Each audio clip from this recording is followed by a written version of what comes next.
So ಎಲ್ಲ ಕರ್ನಾಟಕದ ಜನತೆಗೂ ನನ್ನ ನಮಸ್ಕಾರಗಳು. Welcome back to update Kannada 360 channel. So ವಿಡಿಯೋನ ಸ್ಟಾರ್ಟ್ ಮಾಡೋಕ್ಕಿಂತ ಮುಂಚೆ ನೀವೇನಾದರೂ ನಮ್ಮ ಚಾನಲ್ಗೆ ಸಬ್ಸ್ಕ್ರೈಬ್ ಮಾಡ್ಕೊಂಡಿಲ್ಲ ಅಂದರೆ ದಯವಿಟ್ಟು ಸಬ್ಸ್ಕ್ರೈಬ್ನ ಮಾಡ್ಕೊಳ್ಳಿ. ಹಾಗೆ ವಿಡಿಯೋಗೆ ಒಂದು ಲೈಕ್ ಕೊಡಿ. ಸೊ ಹಾಗೆ ಬೆಲ್ ಐಕನನ್ನು ಕೂಡ ಪ್ರೆಸ್ ಮಾಡೋದನ್ನು ಮರಿಬೇಡಿ. ಸೊ ಗೃಹಲಕ್ಷ್ಮಿ ಯೋಜನೆ ಇತ್ತೀಚಿನ ದಿನಗಳಲ್ಲಿ ಫುಲ್ ಸಂಚಲನ ಮೂಡಿಸಿದೆ. ಸೊ ಗೃಹಲಕ್ಷ್ಮಿ ಯೋಜನೆಗೆ ಇನ್ನೂ ಸ್ವಲ್ಪ ಜನ ಅರ್ಜಿನ ಹಾಕಿಲ್ಲ. ಸೊ ಅಂಥವ್ರಿಗೆಲ್ಲ ಅರ್ಜಿ ಹಾಕಲು ಮತ್ತೆ ಒಂದು ಅವಕಾಶನ ಸರ್ಕಾರ ನೀಡ್ತಿದೆ. ಮತ್ತು ಹೊಸ ಅರ್ಜಿ ಅಥವಾ ತಿದ್ದುಪಡಿಯನ್ನು ಮಾಡಿಸ್ಕೋಬೋದು ಇರೋ ಅರ್ಜಿಗೆ. ಸೊ ಏನಪ್ಪ ಈ ಹೊಸ ಅವಕಾಶ, ಏನಪ್ಪ ಇದು ತಿದ್ದುಪಡಿ ಅಂತ ಈ ವಿಡಿಯೋದಲ್ಲಿ ಕಂಪ್ಲೀಟಾಗಿ ತಿಳಿಸ್ಕೊಡ್ತೀನಿ. ಸೊ ವಿಡಿಯೋನ ಸ್ಕಿಪ್ ಮಾಡದೆ ಕೊನೆವರೆಗೂ ನೋಡಿ. ಹಾಗೆ ನೀವಿನ ನಮ್ಮ ಚಾನಲ್ಗೆ ಸಬ್ಸ್ಕ್ರೈಬ್ ಮಾಡ್ಕೊಂಡಿಲ್ಲ ಅಂದರೆ ದಯವಿಟ್ಟು ಮಾಡ್ಕೊಳ್ಳಿ ಅಂತ ಹೇಳ್ತಾ ವಿಡಿಯೋಗೆ ಸ್ಟಾರ್ಟ್ ಮಾಡೋಣ. ಸೊ ರಾಜ್ಯದ ಮಹಿಳೆಯರಿಗೆ ಸರ್ಕಾರ ಒಂದು ಗುಡ್ ನ್ಯೂಸ್ನ ನೀಡಿದೆ. ಸೊ ಗೃಹಲಕ್ಷ್ಮಿ ಯೋಜನೆ ಅರ್ಜಿ ಸಲ್ಲಿಸಲು ಮತ್ತೆ ಒಂದು ಅವಕಾಶ ನೀಡಿದ್ದಾರೆ. ಸೊ ಇಲ್ಲಿವರೆಗೂ ಯಾರ್ಯಾರು ಗೃಹಲಕ್ಷ್ಮಿ ಯೋಜನೆಗೆ ಅರ್ಜಿ ಸಲ್ಲಿಸಲು ಸಾಧ್ಯವಾಗಿಲ್ಲ ಅಂತ ಬೇಜಾರು ಮಾಡ್ಕೊಂಡಿದ್ರಲ್ಲ, ಅಂಥ ಮಹಿಳೆಯರಿಗೆಲ್ಲ ಒಂದು ಸರ್ಕಾರ ಗುಡ್ ನ್ಯೂಸ್ನ ನೀಡಿದೆ. ಸೊ ಇನ್ನು ಮುಂದೆ ಮತ್ತೆ ಗೃಹಲಕ್ಷ್ಮಿ ಯೋಜನೆಗೆ ನೀವು ಅರ್ಜಿನ ಸಲ್ಲಿಸಲು ಅದು ಅವಕಾಶನ ಕಲ್ಪಿಸಿಕೊಡಲಾಗಿದೆ ಆ ಸರ್ಕಾರ.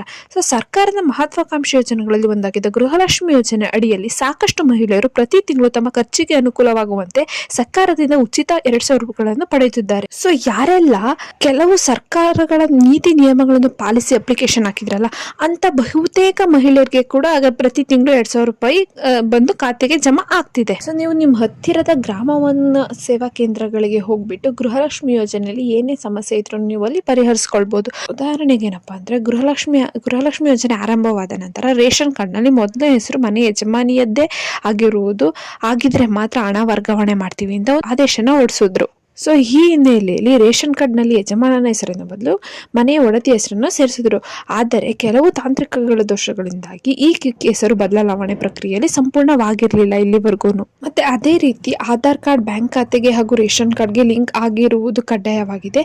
ಮತ್ತು ಬ್ಯಾಂಕ್ ಖಾತೆಗೆ KYC ಮಾಡಿಸಿಕೊಳ್ಳದೇ ಇದ್ದುದರಿಂದ ಅಂತಹ ಮಹಿಳೆಯರ ಖಾತೆಗೆ ಯಾವುದೇ ಕಾರಣಕ್ಕೂ ಹಣ ಸಂದಾಯವಾಗುವುದಿಲ್ಲ.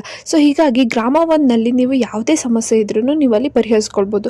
ಸೊ ಯಾರಿಗಾದ್ರೂ ಇನ್ನೂ ಹಣ ಬಂದಿಲ್ಲ ಅಂದ್ರೆ ಗ್ರಾಮ ಒನ್ಗೆ ಭೇಟಿ ನೀಡಿ ಅಂತ ಹೇಳಕ್ಕೆ ಇಷ್ಟಪಡ್ತೀನಿ. ಸೊ ಗ್ರಾಮ ಒನ್ನಲ್ಲಿ ಗೃಹಲಕ್ಷ್ಮಿ ಅರ್ಜಿ ಪರಿಶೀಲನೆ ಮಾಡಿಕೊಳ್ಳುವುದಲ್ಲದೆ ಹೊಸ ಅರ್ಜಿಗಳನ್ನು ಕೂಡ ಇವಾಗ ತಗೊಂತಿದ್ದಾರೆ. ಸೊ ನಿಮ್ ಖಾತೆಗೆ ಏನಾದ್ರೂ ಇನ್ನೂ ಹಣ ಜಮಾ ಆಗಿಲ್ಲ ಅಂದ್ರೆ ನೀವು ಗ್ರಾಮ ಒನ್ನಲ್ಲಿ ಹೋಗ್ಬಿಟ್ಟು ಗೃಹಲಕ್ಷ್ಮಿ ಅರ್ಜಿ ಬಗ್ಗೆ ನೀವು ಕಂಪ್ಲೀಟ್ ಆಗಿ ಪರಿಶೀಲನೆ ಮಾಡಿಸ್ಕೊಳ್ಬಹುದು. ಸೊ ಎಲ್ಲಿ ಹೊಸ ಅರ್ಜಿ ಹಾಕ್ಬೇಕಂದ್ರೆ ಎಲ್ಲೂ ಅಲ್ಲ, ಸೊ ಗ್ರಾಮ ಒನ್ನಲ್ಲೇ ನೀವು ಹೊಸ ಅರ್ಜಿಗೆ ಅಪ್ಲಿಕೇಶನ್ ಹಾಕ್ಬೇಕು. ಸೊ ಇವಾಗ ಹೊಸ ಅರ್ಜಿಗಳನ್ನು ಕೂಡ ಈಗ ತೆಗೆದುಕೊಳ್ತಿದ್ದಾರೆ ಗ್ರಾಮ ಒನ್ನವರು. ಈ ಗೃಹಲಕ್ಷ್ಮಿ ಯೋಜನೆ ಆರಂಭವಾದಾಗ ಕೋಟ್ಯಾಂತರ ಮಹಿಳೆಯರು ಅವ್ರ ಖಾತೆಗೆ ಅಪ್ಲಿಕೇಶನ್ ಹಾಕಿದ್ರು.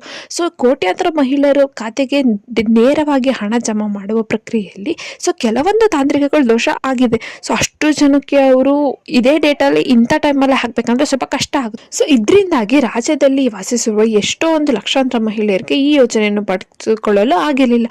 ಸೊ ಇದೇ ಕಾರಣಕ್ಕಾಗಿ ಮತ್ತೆ ಗೃಹಲಕ್ಷ್ಮಿ ಯೋಜನೆ ಅರ್ಜಿ ಸಲ್ಲಿಸುವ ಅವಕಾಶವನ್ನು ಸರ್ಕಾರ ನೀಡ್ತಿದೆ. ಸೊ ಯಾರೆಲ್ಲ ಮಹಿಳೆಯರು ಇನ್ನೂ ಯಾರು ಅಪ್ಲಿಕೇಶನ್ ಹಾಕಬೇಕು ಅಂತ ಇದ್ರೆ, ಮತ್ತೆ ಮರು ಅಪ್ಲಿಕೇಶನ್ ಹಾಕ್ಬೇಕಂತಿದ್ರೆ ನೀವು ಗ್ರಾಮ ಒನ್ಗೆ ಹೋಗ್ಬಿಟ್ಟು ನೀವು ಮತ್ತೆ ಗೃಹಲಕ್ಷ್ಮಿ ಯೋಜನೆಗೆ ಅಪ್ಲಿಕೇಶನ್ ಹಾಕ್ಬಹುದು. ಸೊ ಅಪ್ಲಿಕೇಶನ್ ಹಾಕಕ್ಕೆ ಏನೆಲ್ಲ ಡಾಕ್ಯುಮೆಂಟ್ಸ್ ಬೇಕಂದ್ರೆ ರೇಷನ್ ಕಾರ್ಡ್ ಬೇಕು, ಆಧಾರ್ ಕಾರ್ಡ್ ಬೇಕು, ಗಂಡ ಹೆಂಡತಿ ಇಬ್ಬರ ಆಧಾರ್ ಕಾರ್ಡ್ ಬೇಕಾಗುತ್ತೆ, ಮತ್ತೆ ಆಧಾರ್ ಲಿಂಕ್ ಆಗಿರುವ ಮೊಬೈಲ್ ಸಂಖ್ಯೆ ಬೇಕು. ಸೊ ಇಷ್ಟೆಲ್ಲ ಡಾಕ್ಯುಮೆಂಟ್ಸ್ ನೀವು ಗೃಹಲಕ್ಷ್ಮಿ ಯೋಜನೆಗೆ ಅಪ್ಲೈ ಮಾಡಕ್ಕೆ ಬೇಕಾಗಿರೋದು.